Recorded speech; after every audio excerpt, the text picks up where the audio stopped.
Príjemné nedeľné predpoludne vám všetky, milí diváci Slovenskej televízie, ktorí sledujete práve 17. vydanie relácie Odpovede z obrazovky.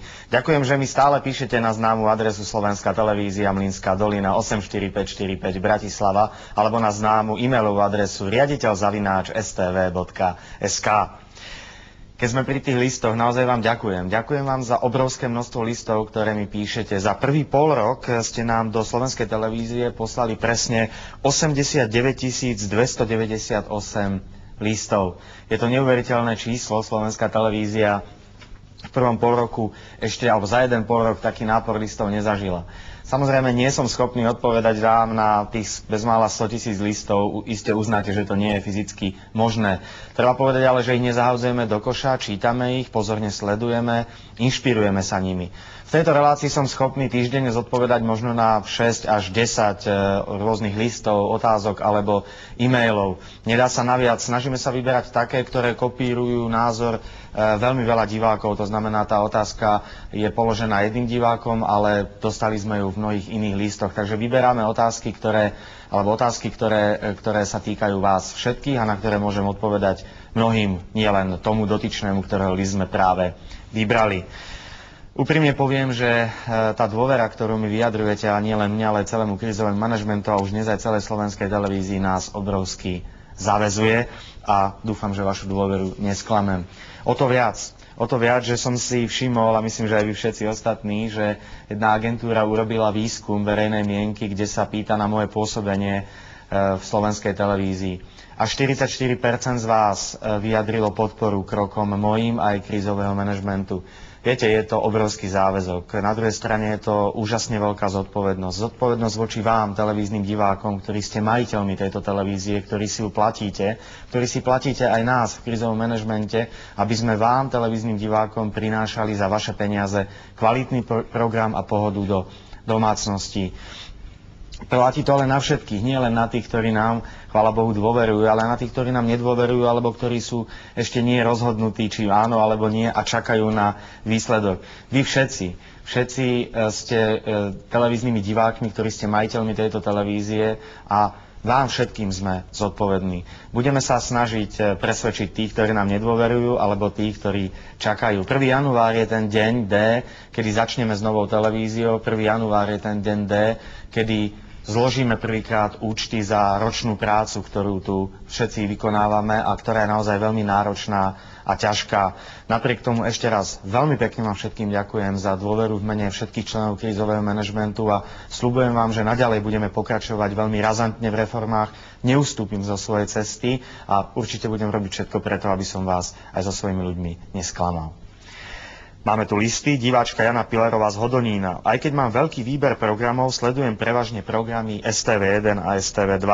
Vysielate zaujímavé cestopisy a náučné programy.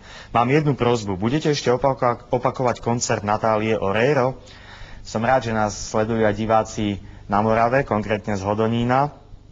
Vysielali sme koncert Natálie Oreiro už dvakrát, mali sme na ne zakúpené práva. Teraz neuvažujeme o koncerte s Natáliou Oreiro, ale upozorňujem na známu telenovelu Kačora, žena na úteku, ktorú si môžete nájsť v našom programe a kde hrá práve známa Natália Oreiro. Pán Hudec z Rúbane sa pýta, som častým divákom STV a patrím medzi tých, ktorí podporujú zmeny v slovenskej televízii. Chcem sa spýtať, či nová vysielacia štruktúra bude obsahovať dostatočné množstvo československej produkcie, filmy, seriály, zábavu, programy pre deti. STV bude vysielať české i slovenské filmy. Určite sú to domáce programy blízke nám všetkým, vzhľadom k tomu, že sme dlho žili spolu v jednom štáte a máme veľmi blízke kultúry.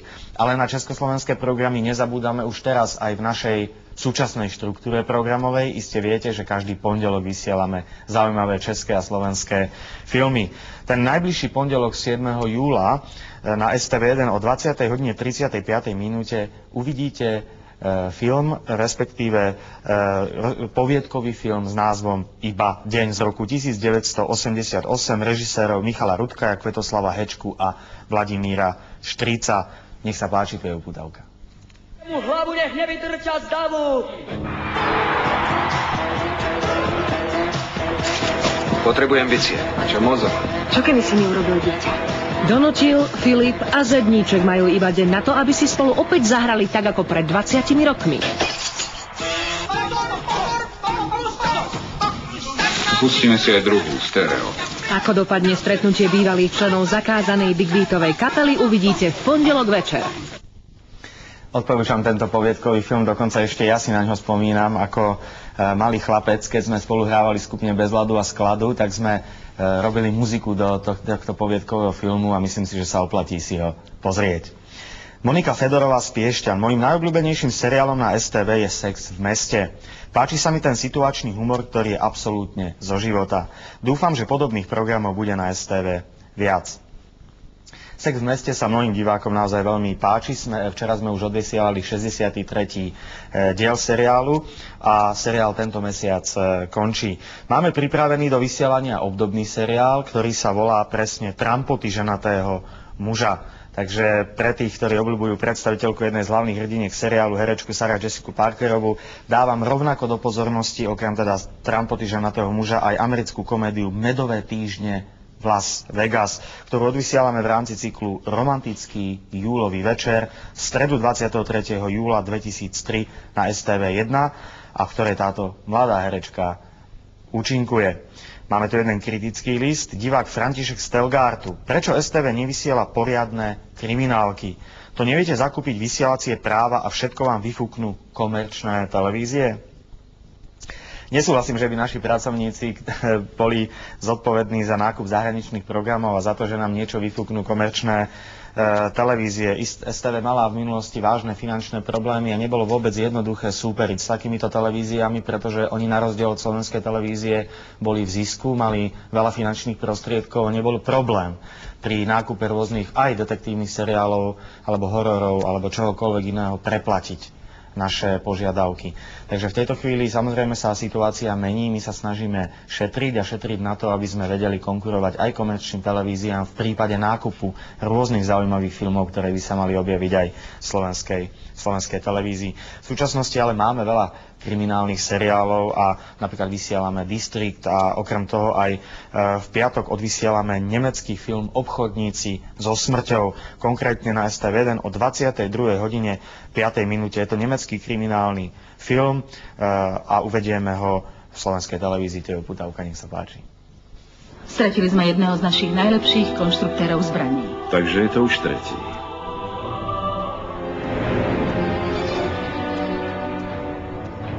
Ich tovar nikdy nezostarne a vždy ho niekto chce. Zomrieť nestojí nič a vždy tak veľa. Nech na moju banku vo Vatikáne nepadne ani tieň. Dráma plná akcie a prekvapenia. V piatok v noci na STV1. Obchodníci so smrťou. Takže tí kriminálnych filmov chtiví, nech sa páči ten nemecký kriminálny seriál.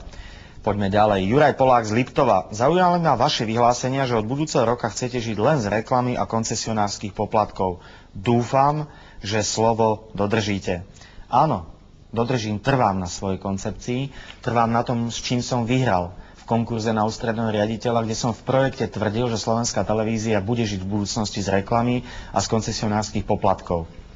Je to pre mňa aj pre celú televíziu veľmi principiálna vec, pretože sa deje jedna veľmi významná záležitosť.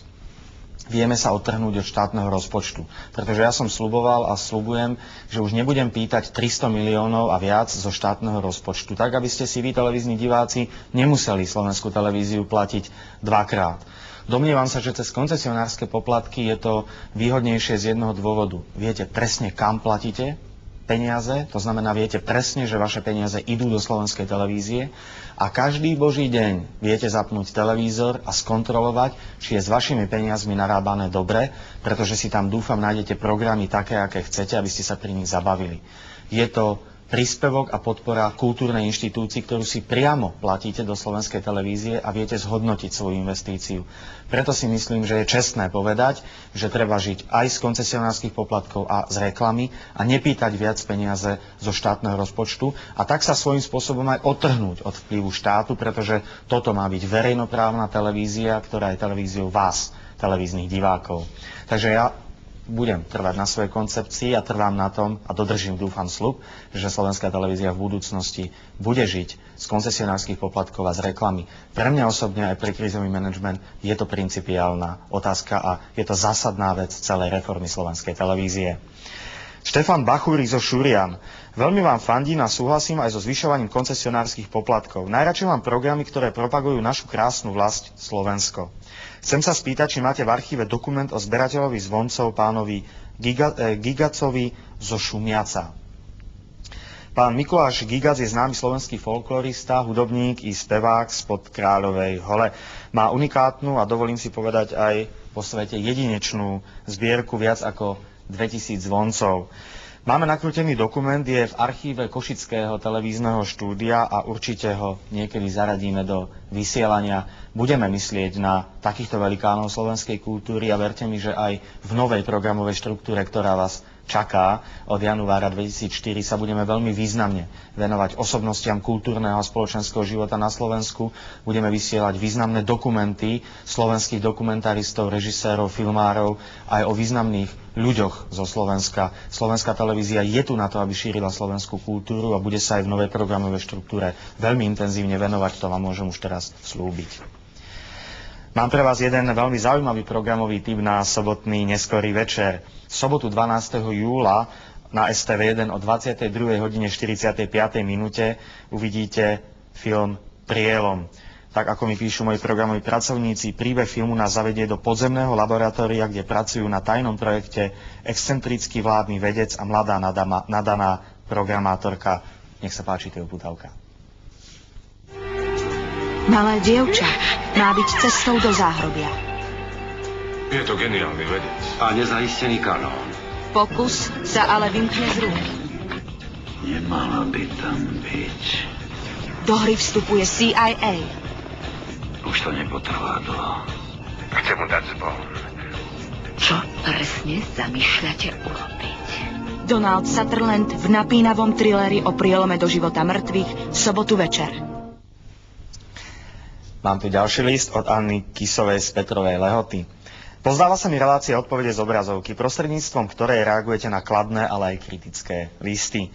Najviac zo všetkého by som bola rada, keby ste sa venovali zlepšeniu televízneho signálu v oblasti Machnáča v okrese Trenčín.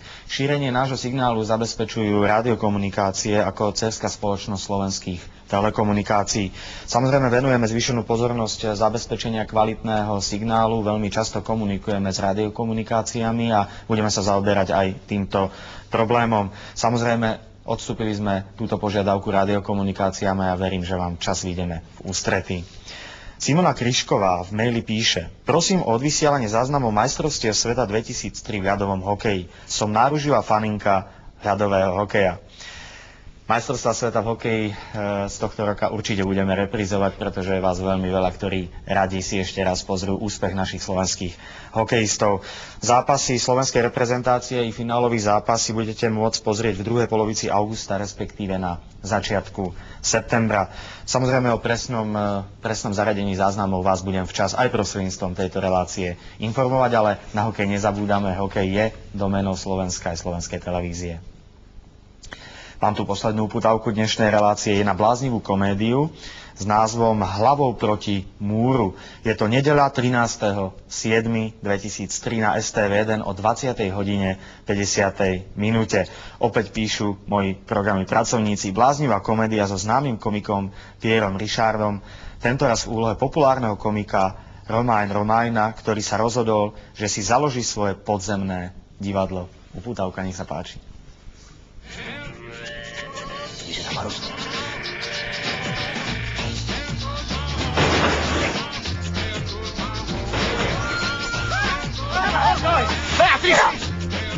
Ale to je krokodil. Nedokážete si predstaviť, čo všetko môže večnému smoliarovi skrížiť plány. Myslíš, bábo?